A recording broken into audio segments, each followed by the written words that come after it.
Buenas tardes a todos, bienvenidos a esta nueva sesión de escenarios de discusión con arqueólogos. En la tarde de hoy nos acompaña el profesor Carl Langebeck de la Universidad de los Andes, con quien vamos a hablar sobre diversas facetas de su vida, de su producción académica, de su trayectoria como arqueólogo y antropólogo en Colombia.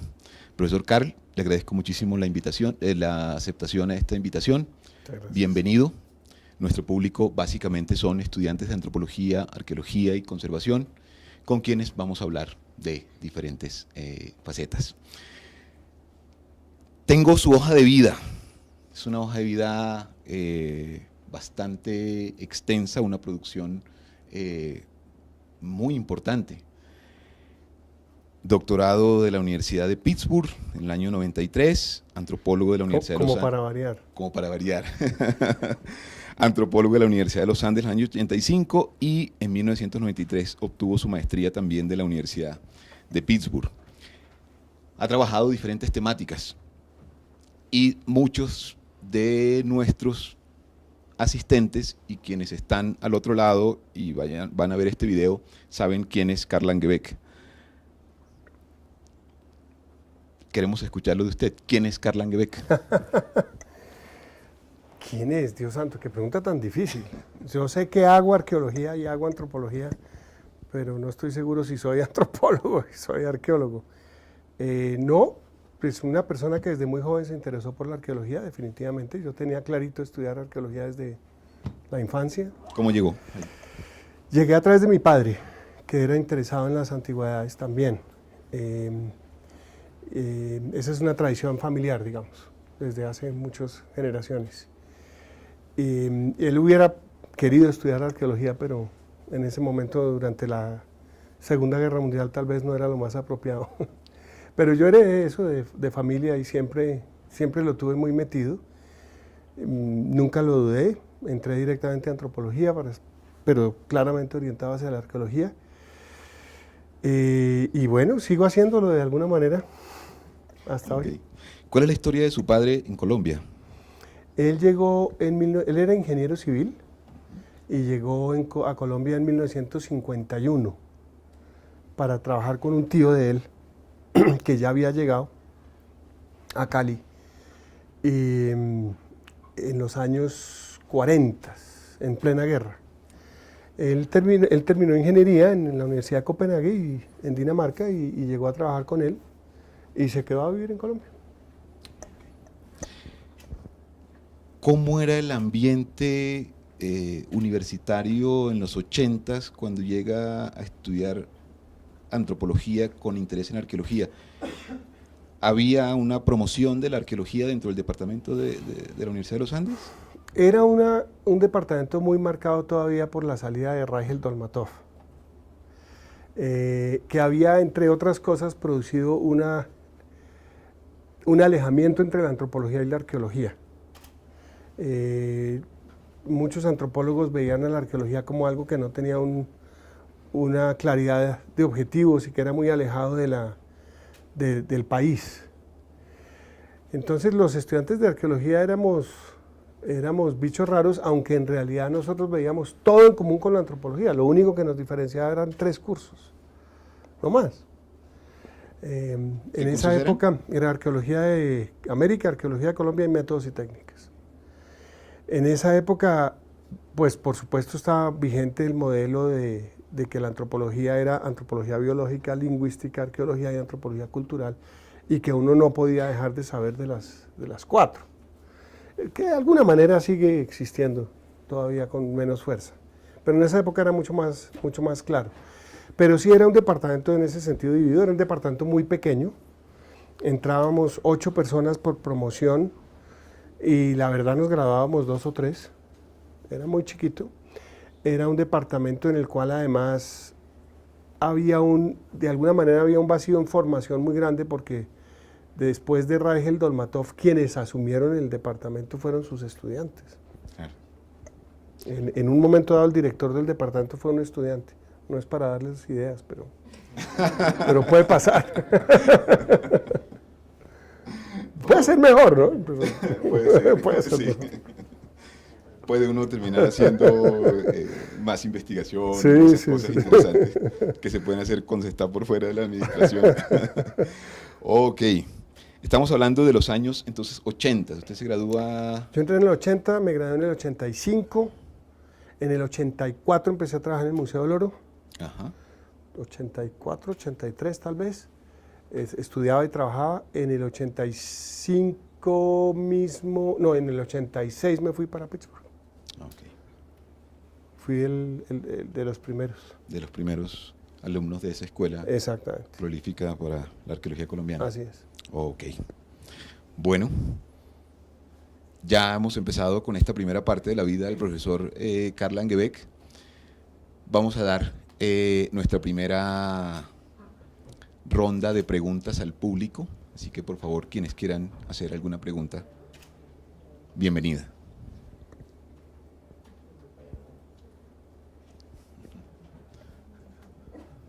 ¿No hay preguntas? Carambas, tienen al profesor Langebeck al frente, creo que pueden... han leído su trabajo, han leído de su producción. ¿No? Ok. Tan tímidos. Están tímidos. Listo. Por supuesto, su producción, parte de la cual tenemos aquí exhibida, no solamente ha girado en torno a la arqueología del altiplano, también se ha ocupado de otros temas, de los discursos sobre el pasado en diferentes periodos históricos, ha estado indagando en la vida de los pioneros de la antropología. Y sobre esa última parte quisiera preguntarle, ¿qué cosas ha encontrado esculcando en las cartas, en los documentos de estos pioneros y sobre quién está trabajando en este momento? Pues a ver, le cuento un poco los orígenes de eso, porque aunque parezca que hago cosas distintas y un poco esquizofrénicas, en realidad hay un hilo conductor. Okay. La arqueología de los años 80 en Colombia era una arqueología dominada por un modelo descriptivo. Hacer arqueología era hacer descripción.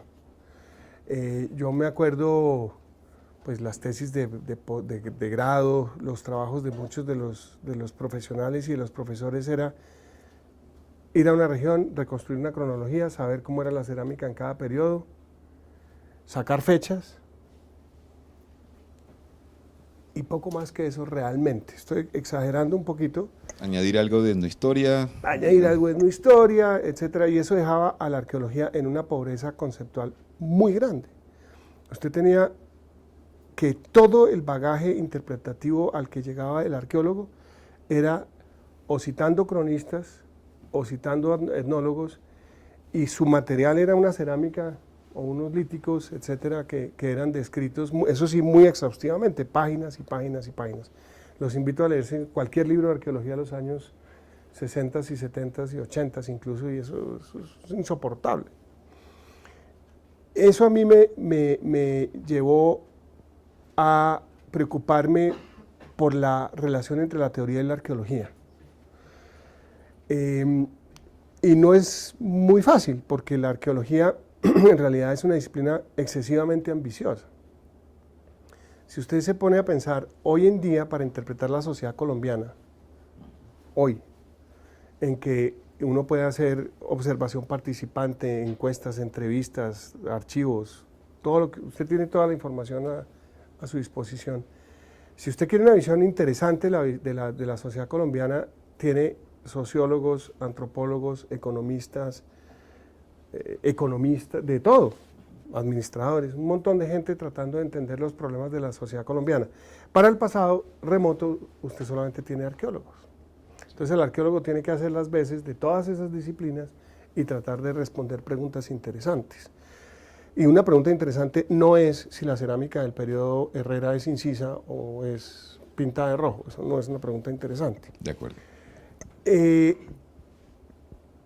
En ese momento me interesé, gracias a una profesora, por el materialismo histórico, que por lo menos tenía un esquema interpretativo. Trataba de decir algo, y además tenía algo que a mí me sigue gustando y que yo sé que es pecado mortal y que no se puede decir porque lo regañan a uno, pero es evolucionista, y a mí eso me gusta. ¿Sí? Materialismo histórico es evolucionista, es decir, asume que las sociedades cambian y que las sociedades cambian siguiendo unos patrones y que no es enteramente al azar. Y también por eso me interesó la arqueología norteamericana, que desde una perspectiva muy distinta también era interpretativa. Cuando regresé del doctorado, lo que me empezó a llamar mucho la atención era tratar de entender por qué la arqueología colombiana rehuía preguntas interesantes y tenía una muy escasa vocación interpretativa. Les voy a dar un ejemplo. Si acá llega un señor economista, se siente y les dice, yo voy a interpretar la sociedad colombiana contemporánea, de hoy, 2016, y voy a hacer eso investigando las canecas de las personas y viendo qué come la gente, pues nosotros le decimos, oiga, pero pues ese es un nivel interpretativo muy pobre. ¿Qué come la gente? Pues sí, pues supongo que será interesante saberlo, pero no hay como más que eso. O voy a tratar de hacer una tipología de los vestidos que ustedes tienen puestos. Pues lo miraríamos como, es como poco interpretativo. Pero eso es exactamente lo que hace la mayoría de los arqueólogos. Eso es, no es más que eso. Y eso me llevó a la historia de la disciplina. Porque lo que creo que está pasando es que nosotros no conocemos nuestra propia tradición histórica. Sí. Entonces acá en Colombia todas las posturas teóricas en la arqueología corresponden a la lectura del último autor interesante por fuera del país. Entonces acá se agitan los temas con Binford, se agitan los temas con Hodder, se agitan los temas con el que sea, a través de diferentes momentos, pero no hay una conciencia de lo que se ha hecho en Colombia en las diferentes épocas y que ha sido mucho. En Colombia es muy raro que un autor arme un debate teórico con otro autor colombiano. Es muy raro, muy raro. Sí. Pero si sale un libro en Inglaterra o en Norteamérica o en China o en no sé qué y llega acá, eso sí, no hay estudiante que no ande con eso debajo del brazo 6 meses y discuta con sus compañeros. Y eso a mí me preocupa mucho porque realmente explica por qué ha sido tan difícil construir una arqueología interpretativa en el país. ¿Hay alguna relación entre eso y el hecho mismo de que a veces comparamos nuestra arqueología con zonas vecinas y no vemos que haya monumentalidad o que no haya, y que crecimos con esa idea de que nuestra arqueología no puede estudiar sino cosas pequeñas? ¿Hay alguna relación con eso? Yo no sé, no estoy muy seguro porque yo creo que la arqueología mexicana es menos interpretativa aún y la arqueología peruana menos. Digamos, yo creo que incluso en esos países ha sido un daño grandote esa monumentalidad tan evidente porque en realidad se ha vuelto interés de arqueología de extranjeros, lo cual está bien. Los países deben estar abiertos a la arqueología de extranjeros y deben colaborar y deben aprender la una de la otra. Y de hecho, pues, si usted quiere leer un libro interesante sobre una interpretación del pasado mexicano o peruano, en muchos casos va a tener que leer extranjeros. Yo creo que en Colombia no caímos en esa monumentalidad. Yo creo que digamos, si a uno le preguntan cuál es el área donde ha sido más difícil decir cosas interesantes, paradójicamente son aquellos regiones y periodos que cuentan con buena etnohistoria. Es decir, la interpretación del periodo muisca tardío está completamente filtrada por la lectura de los documentos y las crónicas, con más daño que beneficio, porque creemos que eso es una gran interpretación, pero la arqueología no ha ido al mismo ritmo, aunque eso ha cambiado mucho en los últimos años, por supuesto. En cambio, en regiones donde no hay esas fuentes históricas, tal vez los arqueólogos se obligan a ser un poco más interpretativos.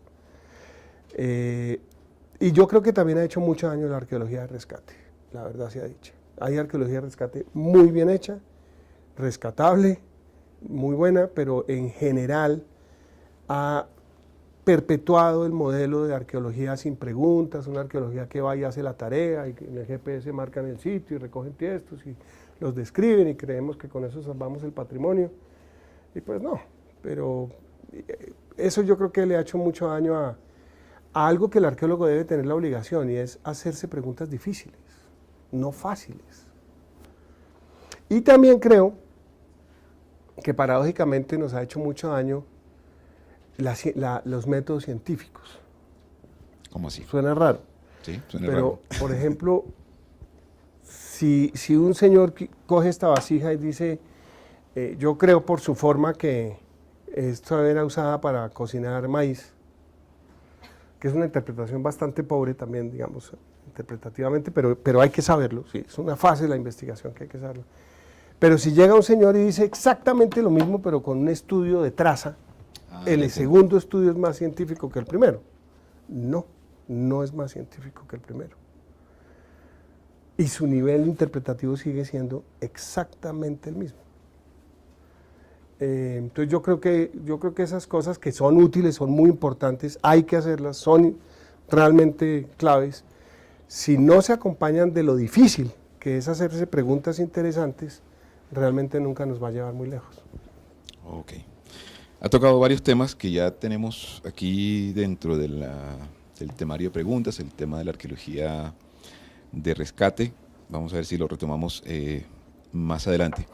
Voy a reiterar la pregunta sobre, bueno, en ese proceso de estudiar a los pioneros y de cómo se ha hecho la tradición científica o tradición arqueológica colombiana, sobre quiénes ha trabajado y qué cosas interesantes ha encontrado en esos perfiles. Pues el último es un señor que fue importante en el externado, que se llamaba Miguel Triana. Sí. Miguel Triana fue un señor que era ingeniero civil, ingeniero de caminos. Y en los años 20 escribió un libro muy importante que se llamó La civilización chibcha, que fue el primer libro de indigenismo en Colombia, realmente. El primer libro estructurado, coherente, con una propuesta explícitamente indigenista. Y por azares de la vida, encontré en manos de un descendiente un archivo de Triana inédito, en que tenía un montón de obras completamente desconocidas, incluyendo un libro manuscrito que se llamaba Sociología Indígena, imagínense, escrito en 1890. Lo interesante de Miguel Triana es que Miguel Triana se vuelve indigenista en Ecuador, le interesa la arqueología y se va a Ecuador en 1890 a fundar un colegio patrocinado por el externado. Fue una misión del externado. Carambas. Sí, tienen un ancestro Cuéntenos. bastante interesante. Okay. Él trata de fundar ese colegio todavía existe, no recuerdo su nombre, un colegio, digamos, liberal radical, y él en ese viaje es que tiene esa experiencia con comunidades indígenas en Ecuador y escribe estos libros y digamos, la civilización chibcha es consecuencia de esas obras. Entonces, obviamente, con ese archivo en mano me dediqué a investigar la vida de Miguel Triana y ya la terminé hace un tiempo y fue bien interesante. No me gusta concentrarme en autores, sino más bien en contextos, en épocas. Okay. Pero Miguel Triana sí valía la pena la excepción porque realmente su obra inédita era impresionante. Okay. Dentro de esos mismos estudios, usted cuestiona la idea de que la arqueología y la antropología recibieron un gran impulso durante el periodo liberal, a comienzos del siglo pasado, y que hay lecturas alternativas y que nuestros políticos nunca han tenido mucha claridad sobre esas visiones del patrimonio. ¿Nos podía ampliar esa idea que discute en alguno de sus libros? Pues a ver, hablando de esas épocas y esos contextos precisamente, que recogen autores y recogen producciones de una época. Yo creo que el interés por el pasado, en términos, digamos, siempre ha tenido una orientación política. Entonces ha tenido momentos de auge muy fuertes. Uno fue la independencia, muy claramente. Otro fue el debate entre liberales y conservadores a fines del siglo XIX. Otro fue el debate entre liberales y conservadores y sobre todo la hegemonía liberal en los años 30. Y todos esos picos tienen una explicación política. No es una explicación, digamos, del progreso de la disciplina, ni de la ciencia, ni nada de eso, sino es estrictamente política. Por ejemplo, el interés de los líderes de la independencia en el pasado indígena fue estrictamente político. ¿Por qué le ponen a esta zona del país Cundinamarca, que nunca fue el nombre original, por supuesto? es un nombre quechua, empezando por ahí. ¿Por qué a Bolívar lo llaman el vengador de los incas? Cuando pues Bolívar, hasta donde yo sé, era descendiente de conquistadores, no de los incas. Y cada periodo tiene su pico. Y en el caso de la profesionalización de la antropología, en realidad lo que lleva a que surjan nuestras disciplinas como disciplinas autónomas y consolidadas a partir de los años 30, hay que decirlo, fue la preocupación por el debate de la raza en Colombia. Cuando los conservadores plantean que hay una serie de problemas en la conformación de la raza, del legado negativo de las razas, por ejemplo los textos de Laureano Gómez que decía que ni la raza indígena, ni la raza afrodescendiente, ni la raza española servía, los liberales tratan de entrar en el debate, pero no porque estuvieran en desacuerdo, sino porque en realidad pensaban que el tema se podía corregir mediante educación e higiene. Y ahí entran pues personajes como Gaitán y otros que tenían las mismas dudas de los conservadores, exactamente las mismas, solo que pensaban que de verdad que el Estado podía hacer algo mucho más rápido de lo que pensaban los conservadores que se podría. Y por supuesto eso explica que el fundador de la antropología en Colombia en buena medida se considere que es Paul Rivet, que es un médico. Más que un etnólogo, más que un antropólogo, Paul Rivet es un médico que es un partidario de que la raza mestiza digamos que todas las razas son mestizas y que el mestizaje en Colombia tiene un proceso que a la larga va a ser muy positivo. Por eso lo traen y por eso se funda el Instituto Etnológico, etcétera, y por eso, si usted ve la historia de los primeros pioneros de la antropología, Chávez, Raigel, Duque, lo primero que hacen es tipos sanguíneos, craneometría, etcétera, etcétera, que era la preocupación por la raza. Esa es la historia real. Ok, muchas gracias. Vamos a intentar una segunda ronda de preguntas con nuestro público.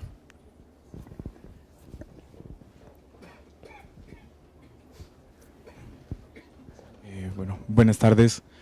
Bueno, ahorita usted estaba mencionando, digamos, la situación sobre la arqueología preventiva y pues la causa-efecto que tenía.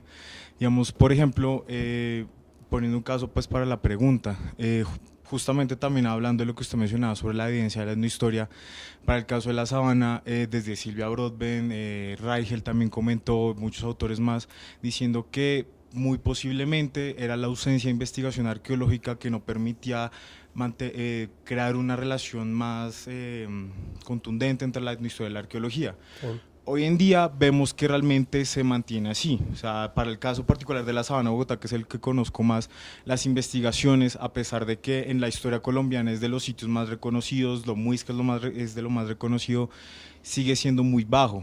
Pero la arqueología preventiva, como usted también mencionó, nos está dando pues pequeños parches de datos muy difícil de correlacionar entre sí. Pero la duda que, digamos, si usted considera que, por ejemplo, con todas las urbanizaciones que se están dando ahorita en Bogotá, cerca de Bogotá, incluso en otras partes del país, es casi como una carrera contrarreloj de la arqueología preventiva, rescatar todo eso y, por ejemplo, no permitir que se siga repitiendo lo que ya venían diciendo Silvia Broadbent, Raigel, etcétera, ya hace varias décadas. Sí, la verdad, la arqueología de rescate hay que hacerla, digamos, eso no tiene la menor duda.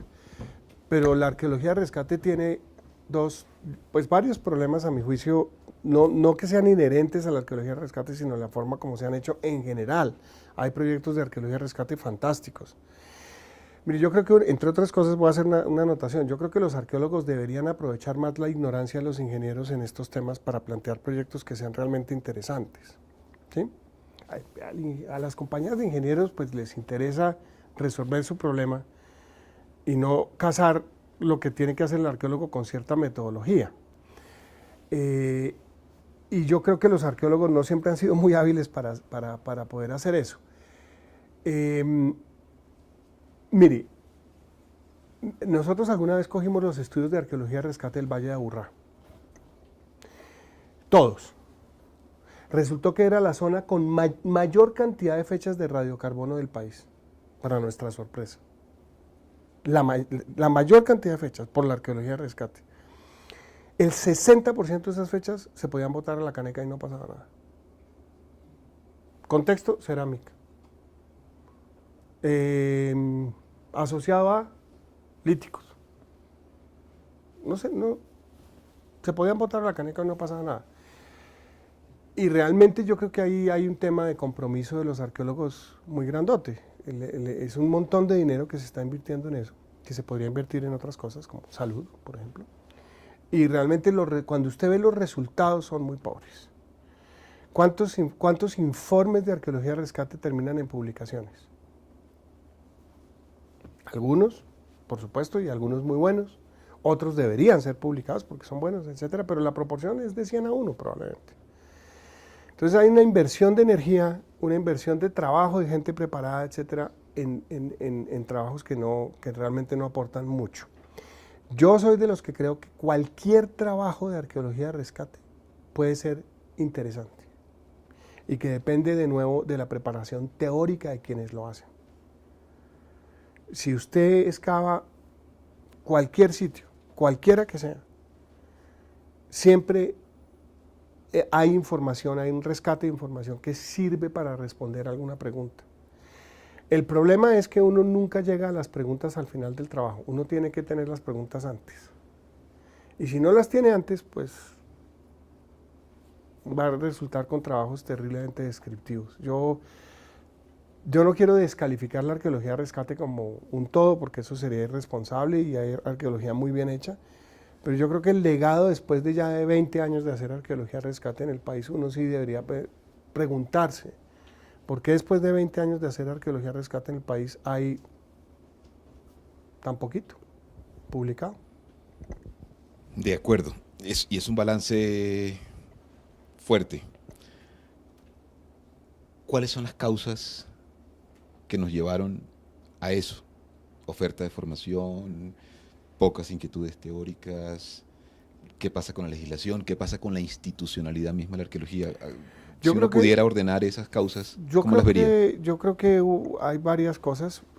Yo creo que has mencionado dos. La falta de preparación teórica de los arqueólogos. Yo creo que los arqueólogos tienen que prepararse como unos verdaderos sociólogos del pasado, capaces de formular preguntas que realmente tengan vuelo teórico. Ese es el primer reto.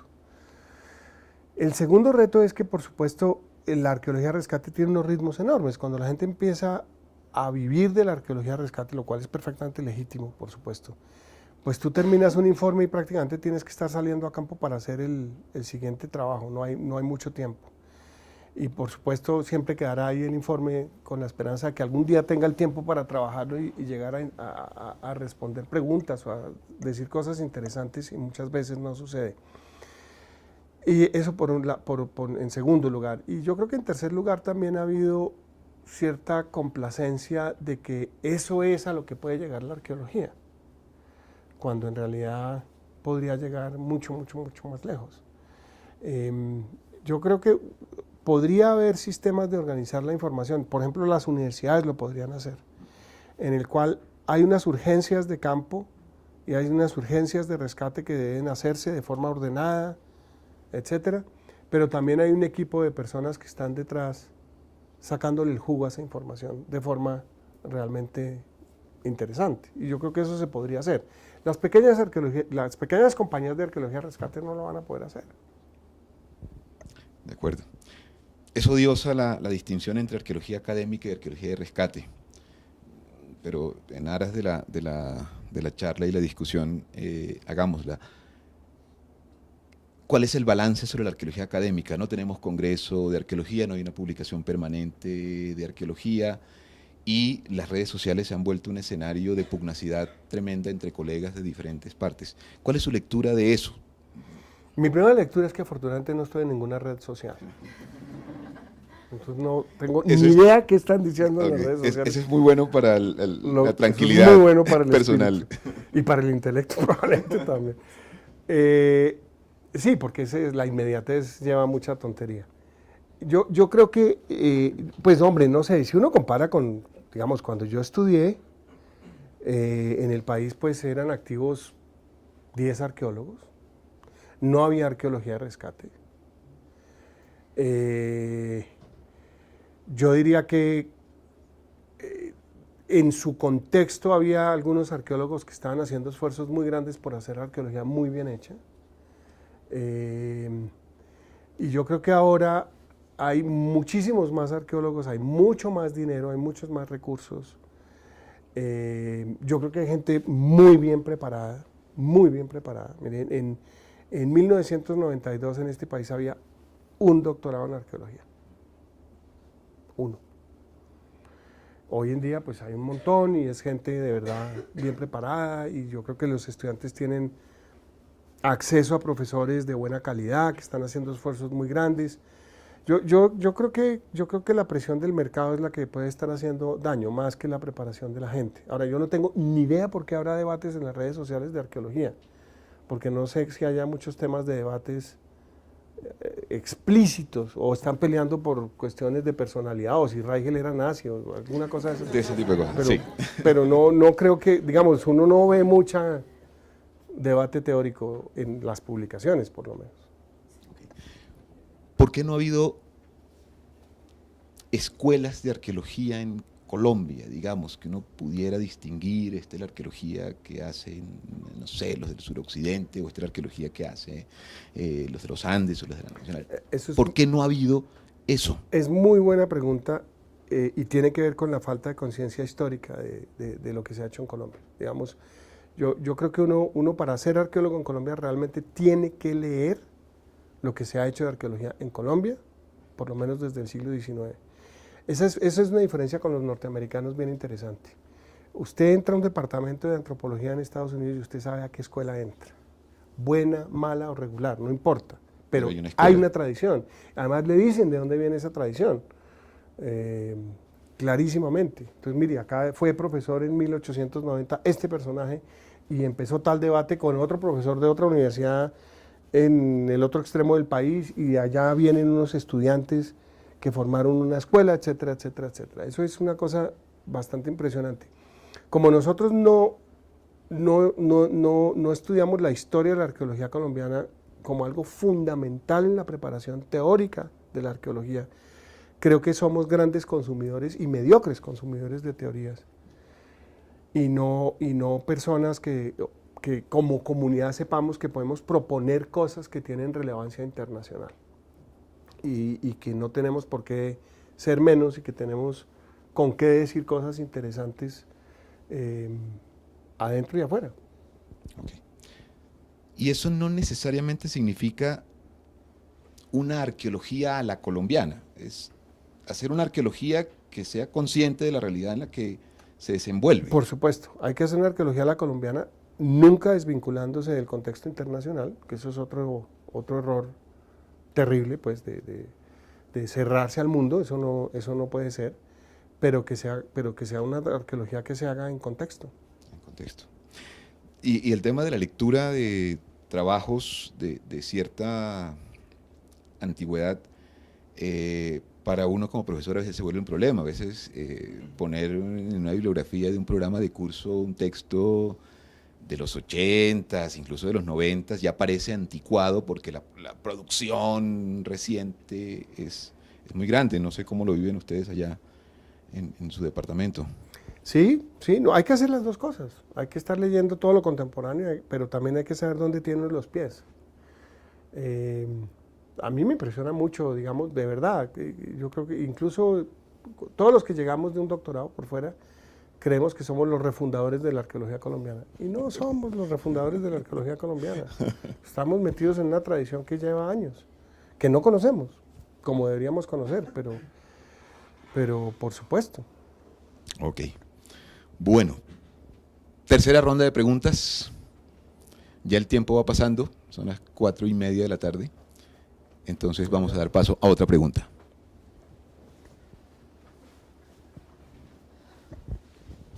Bueno, mi pregunta es que hay obras donde usted participa, por ejemplo, el libro Imperios Ibéricos en Comarcas Americanas, de la Universidad del Rosario, donde usted, bueno, sí señor, usted participa. donde hay afirmaciones como que las sociedades muiscas eran cacicazgos redistributivos, sociedades matrilineales. ¿De qué manera usted puede hacer esas afirmaciones sabiendo que con materiales o catecismos o crónicas, que son las principales fuentes de información, pues no se encuentra esta información? Es más, más bien podría ser incorrecta en algunas crónicas. Por ejemplo, lo que usted decía de la participación política en, puede ser las crónicas de Piedradita, donde se llevó a cabo el patriotismo criollo del siglo XVII. Pues después me recuerda cuál es esa publicación, porque no tengo ni idea.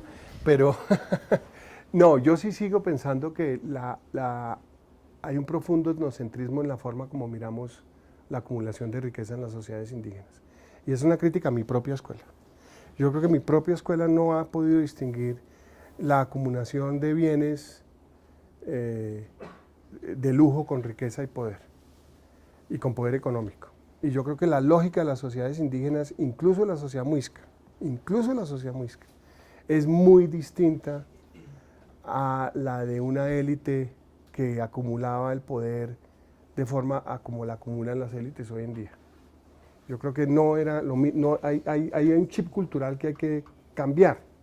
Y a veces dentro de mi propia escuela yo leo trabajos en los cuales uno siente que los caciques son casi como señores de Wall Street tratando de acumular. Y eso no era así. No era así, la evidencia arqueológica yo creo que es bastante clara. Digamos, no solamente son los documentos, ahora hablo un poco de los documentos. Pero por ejemplo, si usted mira a Tibanica, lo que está pasando con los restos humanos que analizamos en Tibanica es bien interesante. Aquellos sectores del sitio donde la gente se dedicaba a cocinar, porque hay más frecuencias de ollas, etcétera, etcétera. Tradicionalmente se interpretaría estos son los niños que cocinan para los demás, entonces son más pobres porque los otros comen. Pues no, resulta que analizamos los restos humanos asociados a esas concentraciones donde la gente cocinaba y tenían más consumo de proteína, por ejemplo. Analizamos los señores que tienen más oro en sus ajuares y no son los señores que tenían una mejor nutrición que el resto, en fin. Entonces, eso por el lado de la arqueología. Por el lado de la historia, depende cómo se mire. Los grandes cronistas, por lo general lo que enfatizan es el poder de los caciques. Si tú lees lo que dicen Castellanos, Aguado, tal vez sobre todo Castellanos, Simón también, por supuesto. Simón, que entre otras cosas lo usamos como cronista, y si usted escribe un artículo sobre la Segunda Guerra Mundial, la distancia que te separa a ti de la Segunda Guerra Mundial es menor que la que separaba a Simón de los muiscas de la conquista. O sea, no es una crónica de la conquista, pero bueno, independiente de ese problema, esos autores que llamamos cronistas son los que enfatizan el gran poder de los caciques. Bogotá era un gran cacique cuyo imperio iba desde Sumapaz hasta Chocontá y que extraía tributo de los indígenas que conquistaba. Pero cuando tú vas a ver los documentos de archivo, en esos documentos de archivo, pues no es tan claro, no hay un solo cacique que diga a mí me conquistó, pues sí hay unos pocos, pero son muy pocos que digan yo le tributo a Bogotá porque Bogotá me conquistó, y hay unos que dicen sí, yo le doy mantas a Bogotá, pero Bogotá me da a mí otras cosas, es decir, no es una sociedad en la cual funcione la lógica, creo yo, eso es debate, pues por supuesto es materia de debate, de la acumulación como piensan algunos. Y yo sí pienso que en la economía política muisca sí era importante la redistribución. No porque quiera caer en la ingenuidad de que era el paraíso socialista, ¿no? Pero sí porque el poder político y económico era débil y tenían que negociar con mucha frecuencia. Por ejemplo, miren lo interesante, se supone que los muiscas están dominados por linajes matrilineales. Incluso hemos llegado en algunos trabajos arqueológicos a decir que el mismo linaje domina el sitio durante 2000 años. ¿Sí? En varios sitios están diciendo eso. 2000 años de un linaje mangoneando a los demás y comiendo mejor y acumulando el oro y la cosa. Y cuando tú haces el estudio genético de los señores enterrados con oro en Tibanica, encuentras que no hay dos que sean parientes. entre sí. Entonces, pues, creo que los linajes mandones de 2000 años no existían. No existían. Otra de nuestras invenciones. Pues no invenciones, una buena hipótesis de trabajo, pero no. Ok. Porque no fue dicho en el aire, fue dicho con argumentos, etcétera. Ok. Pero, Profesor Karl, 20 años de arqueologías regionales. Particularmente usted ha trabajado en La Guajira, Nariño, Antioquia, bueno, por supuesto el Altiplano, tal vez las llanuras del Caribe. Usted ha trabajado en La Guajira, Nariño, Antioquia, bueno, por supuesto el Altiplano, tal vez las llanuras del Caribe, la Sierra Nevada de Santa Marta. ¿Cuál es el balance que podemos hacer de las arqueologías regionales que se hacen y que, conectándolo con el tema de la arqueología de rescate, esa metodología se volvió también de alguna manera un dogma que se impone a veces en las evaluaciones de los programas de arqueología preventiva, sin las preguntas? Correcto. Cuando lo interesante esas son las preguntas. Entonces, por un lado, balance, y por el otro, ¿cómo ve eso de que se imponga esa metodología como una manera de hacer? como balance, digamos, yo creo que el nivel de preguntas que pueden responder es bastante más sofisticado. Por ejemplo, digamos, por lo menos permite preguntarse cosas como ¿cuál es la evolución demográfica de una población en una región? Esa pregunta es un poquito más interesante que la de cómo es la cerámica, ¿sí? Digamos, hay un salto interesante en el nivel de sofisticación. Creo que, sin embargo, el jugo grande que se le puede sacar a eso depende de estudios comparativos, y esos estudios comparativos son muy precarios. Digamos, no hay todavía la articulación de diferentes diferentes casos a preguntas similares que tengan que ver con un montón de cosas, con cambios climáticos, con crecimiento de población, con el uso de los suelos más fértiles, con un montón de cosas que sí podemos saber a partir de estudios regionales. Comparto tu preocupación con que se haya vuelto una receta. Entonces, hoy en día el que no haga estudios regionales es un pendejo, o está haciéndolo mal, o algo, y eso no es así. Es una metodología adecuada para responder unas preguntas y otras no. Y yo creo que parte de la riqueza de la arqueología es que puede haber aproximaciones distintas. A mí me gustan mucho los estudios regionales porque creo que un sitio, dada la complejidad de los sistemas sociales indígenas, un sitio no va a ser capaz de responder las preguntas gruesas que uno tenga sobre cualquier sociedad. Pues que es algo como evidente en nuestra propia sociedad. Si usted excava algo en Bogotá, eso no le va a permitir inferir nada sobre Colombia. Pero sé que hay muchas maneras de hacer las cosas y que cuando ya se impone como dogma, pues es complicado. A veces digamos, aplicar metodologías estándar simplemente pensando que la estandarización del registro de la información es el método científico que nos va a llevar a grandes respuestas está equivocado. Obviamente hay que tener, y eso es una ventaja, estandarización en la recolección de la información. Si usted recoge la información mediante metodologías comparables, pues va a poder comparar, si no, no. Pero estoy de acuerdo en que políticas de estandarización de recolección de información pueden ser debatidas. Es complicado. Okay. Hace unos años, cuando nos conocimos discutiendo precisamente el tamaño de una prospección regional en una pequeña esquina del Valle del Ranchería. Correcto. Preparando esta entrevista me acordé de esa situación y la conecté con un mapa que acaba de publicar el año pasado, en diciembre del año pasado, el profesor Luis Gonzalo Jaramillo, poniendo el altiplano como región y los estudios regionales a escala dentro de ese mapa del altiplano, y realmente son unos manchones muy pequeños. Y cuando uno piensa en el fenómeno regional de los cacicazgos muiscas, uno dice, bueno, ¿cómo se llega a comprender diversos aspectos de la vida de esos grupos con esos pequeños parches de información que obviamente vistos a una escala mayor se ven pequeños? Pues mire, el caso de la costa es dramático porque realmente los reconocimientos regionales en la costa son muy chiquitos. En el caso que tú mencionas de La Guajira son 10 kilómetros cuadrados, eso no es nada.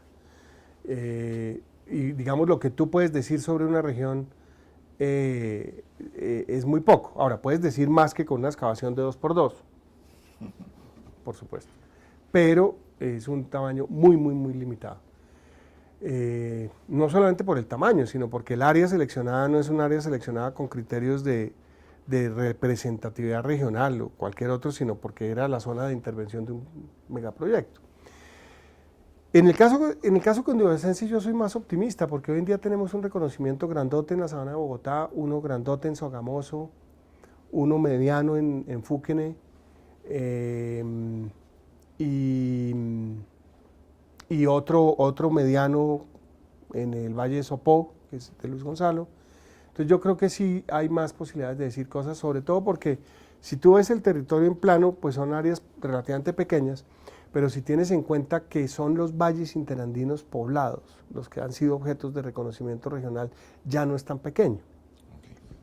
Digamos, hay gran parte del altiplano que tiene densidades de población muy bajitas, en áreas que es interesante conocer, por supuesto, pero que no van a tener grandes concentraciones de población. Incluso una anécdota, pues una persona trató de hacer un reconocimiento regional en el Valle de Tensa, y después de 4 semanas de trabajo, pues de trabajo intenso, con un buen número de grupos, etcétera, etcétera, pues la densidad de población era tan bajita que, digamos, hay áreas muy poco pobladas, y yo creo que los reconocimientos sí se han concentrado sobre áreas muy pobladas que arrojan mucha información. Bueno, 4:45, última oportunidad de preguntas y ya vamos a ir cerrando. ¿Cómo está? Me gustaría saber qué opina sobre el pregrado de arqueología, en el caso pues aquí, que es el único que hay en Colombia, y pues sabiendo más o menos qué profesores nos dictan, que ya se los había nombrado, y en comparación, digamos, con lo que sucede con la Nacional o con los Andes, que se hace el énfasis en arqueología después de, en un principio, trabajar antropología. Bueno, buena pregunta. Me quiere meter en líos, ¿no? No, mire, yo creo que hay muchas formas de ser arqueólogo en el mundo, y ninguna es necesariamente mejor que la otra.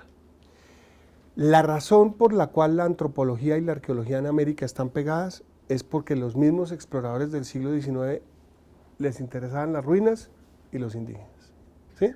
Eso no es una razón muy poderosa.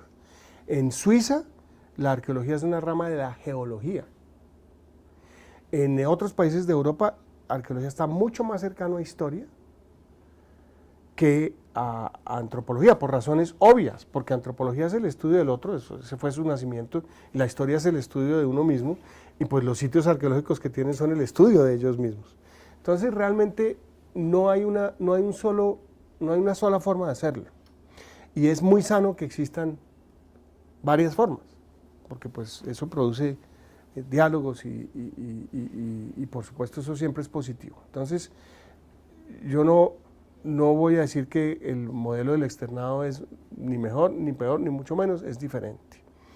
Me parece interesante en la propuesta de ustedes que permite dos cosas. Una es, obviamente, profundizar mucho más de lo que puede profundizar un estudiante de mi propia universidad, ¿sí? Que puede tener 3 o 4 o 5 cursos de arqueología y no más. Y tiene también la virtud interesante que ustedes, veo por lo que alcancé a hacer de espionaje antes de entrar, que sí le han sacado el jugo, y es crear una comunidad de un tamaño interesante, ¿sí? Digamos, ustedes pueden como grupo reunirse, y son una masa crítica grande, y pueden hacer actividades con comunidades, y pueden hacer un montón de cosas que grupos mucho más pequeños en otras universidades les queda mucho más difícil. Entonces esas son ventajas grandotas. Al mismo tiempo debo decir que una de las ventajas muy grandes de que la arqueología no sea una disciplina aparte es que estás obligado a hacer puentes con otras cosas, y eso también es muy útil. Yo creo que al final, después de muchos años, uno se da cuenta que la arqueología no es nada si no dialoga con la historia, si no dialoga con la antropología, si no dialoga con un montón de cosas. incluso con las ciencias biológicas, en fin, con una cantidad de cosas que son siempre interesantes. Y siempre la mejor manera de enriquecer la interpretación de cualquier cosa es salir de la pequeña cajita, sea la que sea arqueología o sea, decirlos. Ahí voy a hacer un comentario, nuestros pregrados en Colombia tienen el error de la sobreprofesionalización desde un comienzo, ¿sí? Le estamos diciendo a personas de 17 o 18 años que tienen que estudiar esta cosa así de chiquita por el resto de la vida. Y resulta que con el tiempo tú te das cuenta que lo mejor es haber tendido puentes con otras cosas. Entonces son balances. Yo no creo que una sea necesariamente mejor que la otra. Para nada. Y pues ustedes tienen acá un grupo de profesores muy interesantes y bien preparados. Y ahora, lo que sí me gustaría ver es más interacción entre los diferentes departamentos. Eso es parte de los debates en las redes sociales. Entonces ya participé en el debate. Sí. Buenas tardes. Esta pregunta es más que todo sobre, bueno, teniendo en cuenta lo que dijo antes sobre también el desarrollo de la arqueología como disciplina aquí, que digamos en los periodos tardíos ya se empieza a mezclar con las crónicas y se empiezan a disminuir las preguntas, entonces ahí pregunto, ¿cuál es qué posibilidades hay, digamos, para la arqueología histórica? Porque también entonces, ahí va la pregunta entonces, de si hay más preguntas que resolver, si se producen menos ahora por la cantidad de fuentes que puede haber, digamos, incluso en el periodo ya republicano. ¿Qué posibilidades tenemos entonces de desarrollar una arqueología que pueda llegar a un nivel conceptual mayor, según lo que usted dice de la posibilidad de producirse preguntas, con base en la ausencia de fuentes? Pues yo tengo una idea sobre la arqueología histórica. Y es que la arqueología histórica no existe. La arqueología es la arqueología. Hay un periodo histórico, pues que llamamos histórico como si el precolombino no fuera histórico. Eso a mí me pone como a tener la prehistoria y la historia. Y digo, hay una arqueología del periodo colonial y hay una arqueología del periodo republicano muy interesantes, entre otras cosas. Esto no es una crítica al trabajo que están haciendo las personas que se consideran arqueólogos históricos. Están haciendo cosas fantásticas porque están haciendo un trabajo que relaciona de forma muy productiva la información documental con la información arqueológica. Y eso es bien interesante. Pero yo he estado con colegas de arqueología, arqueólogos históricos que dicen una diferencia entre la arqueología histórica y la arqueología prehispánica es que la arqueología histórica no hace uso de métodos estadísticos.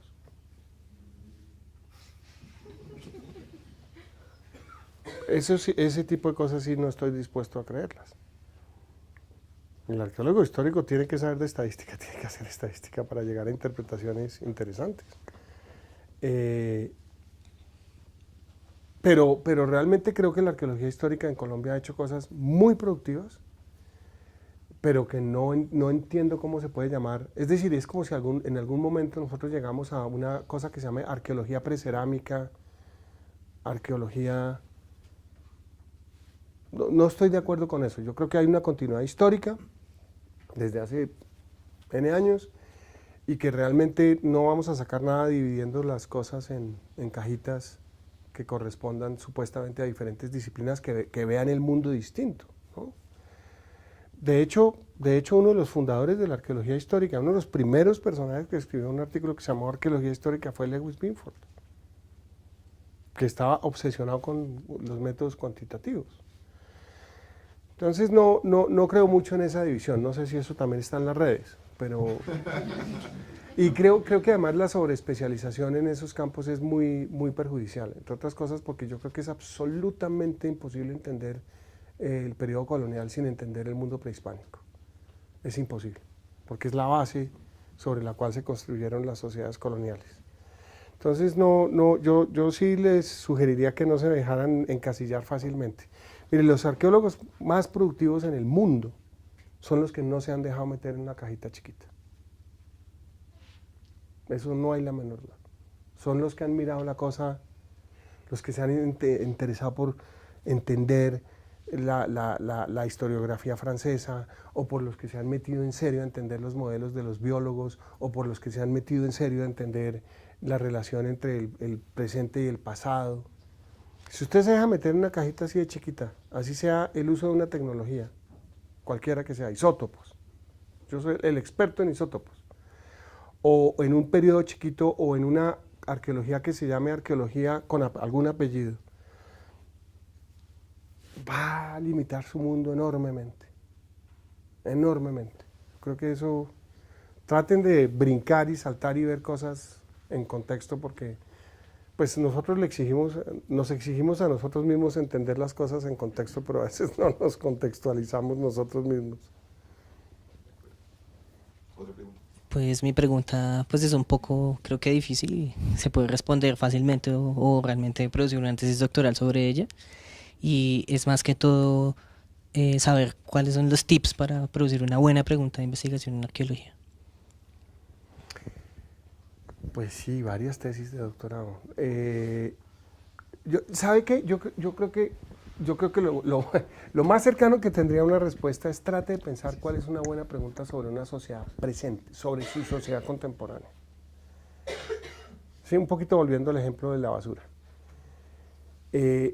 Ustedes muy rápidamente identifican cuál es una buena pregunta o cuál es una mala pregunta sobre la sociedad contemporánea. Como yo quiero hacer una tipología de los espejos de las bucetas de la carrera 13. Es una pregunta malísima, ¿sí? Pero si yo quiero entender cuáles son los factores que agudizan la pobreza en los sectores marginales de Ciudad Bolívar, es una pregunta mucho más interesante, ¿sí? Lo mismo debe ser la vara para la arqueología. La arqueología no tiene por qué hacerse preguntas menos interesantes. Y yo no estoy muy convencido de que es que la arqueología tenga unas limitaciones tan grandes que no pueda hacerse preguntas buenas. No se puede hacer, vamos, hay unas preguntas que no nos podemos hacer, ¿sí? ¿Qué pensaba, a mi juicio, qué pensaba sobre el más allá el habitante de Tequendama? Probablemente es una pregunta muy difícil, ¿sí? Entonces mejor no hacérsela porque llegamos seguro a una respuesta chimbísima. Pero hay tantas preguntas buenas que sí nos podemos hacer, que realmente, pensándolo bien, el problema es escoger cuál. Y tener claro el foco y sobre todo tener claro cómo la va a responder. Porque esa es otra cosa que es un riesgo muy grandote. Hacer una pregunta teórica buenísima,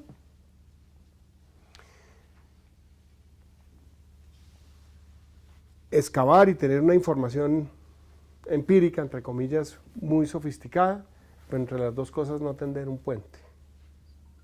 Y eso también es un riesgo muy grande de la arqueología. Pero el peor de los riesgos siempre va a ser no hacerse preguntas interesantes y volver a la arqueología algo profundamente aburrido. Eso es un riesgo enorme. Y no hay nada inherente en la arqueología que la haga aburrida. Los que son aburridos son los arqueólogos, o somos los arqueólogos, no la arqueología. La arqueología puede ser fascinante. Bueno, profesor Langebeck, vamos cerrando. Tengo aquí, me quedaron varias preguntas, pero tengo una que sí quisiera hacerle antes de terminar esta conversación tan interesante. Hace unos meses estuvo por aquí el profesor Robert Drennan, su profesor, y nos decía que había dos visiones básicas de la arqueología, o cómo la concebía. Era una arqueología concebida como ciencia que dialogaba con la biología, con la psicología, con la antropología, y que reclamaba un lugar, como por su capacidad de responder a preguntas, sobre el comportamiento humano y sobre la gente en el pasado. Y otra arqueología que podía preguntarse como una especie de ciencia del patrimonio, que se preguntaba por la identidad y por el uso de ese pasado para las naciones. Y él decía más o menos que eran incompatibles. ¿Serán realmente incompatibles? Yo creo que, digamos, tienen dos lógicas distintas. Es decir, la producción del conocimiento sobre el pasado, una vez en el espacio público, se sale del control del arqueólogo y puede ser usado en cualquier dirección para para bien o para mal, no importa. Digamos, eso no quiere decir que el arqueólogo no tenga un compromiso político, pero sinceramente una vez en el plano político, en el plano público, eso se adquiere una lógica muy diferente que el arqueólogo no puede controlar. En ese sentido yo sí creo que siguen caminos muy diferentes. Obviamente hay arqueólogos, muchos, y en esta escuela de aquí el externado yo creo que eso es bastante natural, en que pues el patrimonio del arqueólogo, la arqueología no van no son cosas irreconciliables, pero es el patrimonio como investigación, como técnicas, etcétera. Pero en el espacio público se vuelve otra cosa, la gente hace del pasado y hace del patrimonio lo que ella quiere, y además siempre va a tener lecturas distintas y contradictorias y inconmensurables, cosa que es distinta a la lógica de la producción del conocimiento arqueológico. Ahora, yo también creo que la arqueología no es solo una ciencia que produce teorías y hipótesis y las contrasta en el registro arqueológico, sino que también es realmente una forma de conocer muy cercana a la historia, por ejemplo, que no necesariamente tiene esa pretensión científica. Pero yo creo que la arqueología no se puede desligar de la historia, y menos en un país como Colombia. Bueno, profesor Langebeck, muchísimas gracias por esta hora de charla tan agradable. A ustedes, nuestro público, muchísimas gracias. Los esperamos el próximo lunes 31 de octubre, que vamos a conversar con Alejandra Valverde desde Perú y hablaremos sobre arqueología y divulgación del conocimiento arqueológico. Les pido por favor un aplauso para el profesor Langebeck. Muchísimas gracias.